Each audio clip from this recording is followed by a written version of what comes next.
On Tuesday, December 16, 1997, at 6:30 p.m., over 600 children across Japan were rushed to emergency rooms, all suffering from seizures triggered by a single television show. Ambulances filled the streets in almost every prefecture. Kids sitting in front of the evening broadcast of Pokémon suddenly collapsed, gripped by severe nausea, visual disturbances, and convulsions. Something in that 30-minute cartoon was violently attacking young brains. That something was hidden inside Episode 38, an installment titled Electric Soldier Porygon. 20 minutes into the story, the main characters are trapped inside a digital world. A barrage of virtual missiles locks onto them. To save his friends, Pikachu hits the incoming missiles with an electric attack. To animate the explosion, the show switched to a rapid strobe effect. Red and blue frames flashed back and forth at 12 Hz, 12 times every single second. The sequence lasted for just 4 seconds, but for hundreds of children watching close to their TV screens, those 4 seconds were a catastrophic trigger. It was Tuesday, December 16, 1997. The clock had just passed 6:30 in the evening. Millions of children across Japan were sitting glued to their TV screens. By late 1997, Pokémon wasn't just another weekly cartoon. It was a full-blown cultural phenomenon, completely dominating youth culture. Kids sat as close as they could, hanging on every frame. When those red and blue lights began to pulse, living rooms instantly turned into emergency rooms. Children slumped over. Others suffered severe nausea, visual disturbances, and sudden seizures. Within minutes, emergency dispatchers were overwhelmed. What we know for sure from Japan's Fire Defense Agency is that ambulances rushed 685 children straight to hospitals across the country that night. 310 boys and 375 girls. As emergency rooms filled up across Japan, newsrooms scrambled to report on the unfolding disaster. Producers rushed to get footage of the episode onto the air. They wanted to show parents exactly what had just hurt so many kids. Late-night broadcasts began running urgent stories on the crisis. But to explain what happened, news stations made a devastating mistake. They re-aired the visual trigger. That exact 4-second clip of rapid red and blue flashes played again, unfiltered, on national television. In their rush to warn the public, news broadcasts accidentally retransmitted the dangerous flashing effect. A second wave of visual symptoms swept across the country. People who hadn't even watched the cartoon were now collapsing in front of the news. The reporting didn't contain the emergency. It multiplied it.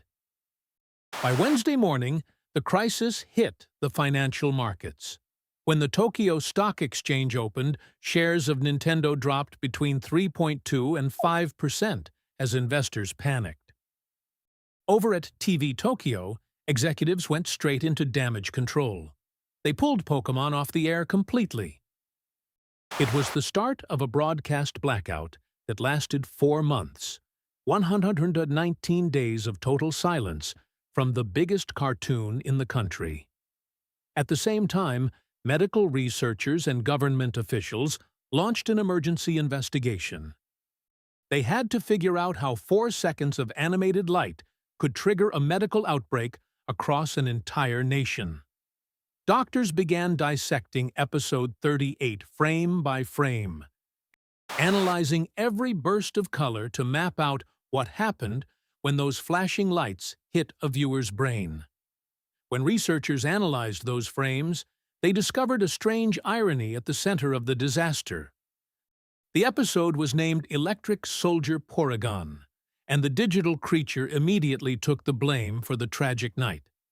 But Porygon didn't create the visual trigger. It was Pikachu. Pikachu used an electric attack to destroy a set of virtual missiles, and that explosion produced the 4 seconds of rapid red and blue strobing.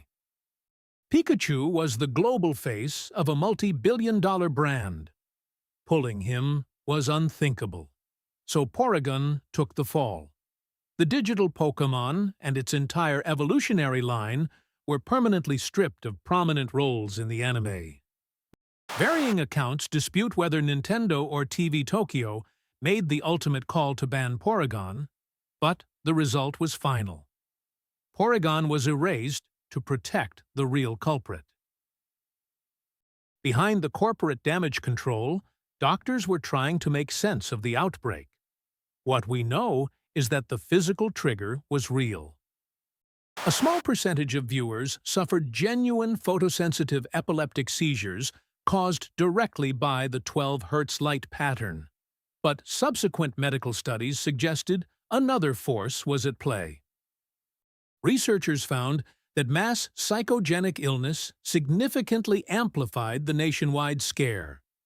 Once news outlets broadcast frantic warnings, thousands of children began experiencing nausea, headaches, and visual disturbances simply from the anxiety surrounding the broadcast. Depending on whether self-reported symptoms are included, estimates for total affected viewers range anywhere from 600 to over 12,000. The flashing screen started the fire, but widespread panic fueled the burn. Japanese broadcasters knew they had to overhaul the medium. Public broadcaster NHK and commercial networks across Japan came together to write strict new animation guidelines. From that point on, visual flashes were capped at no more than 3 Hz. Sudden, rapid red visual strobing was banned entirely. These rules permanently changed how television animation was produced and edited. The 4-second catastrophe even earned a strange place in history, securing a Guinness World Record for the most photosensitive epileptic seizures caused by a television show. As for episode 38 itself, it was sealed away for good. It never re-aired on television, wiped completely from every VHS, DVD, and streaming release across the globe. Electric Soldier Porygon became animation's most infamous lost artifact, 4 seconds of television that changed the medium forever.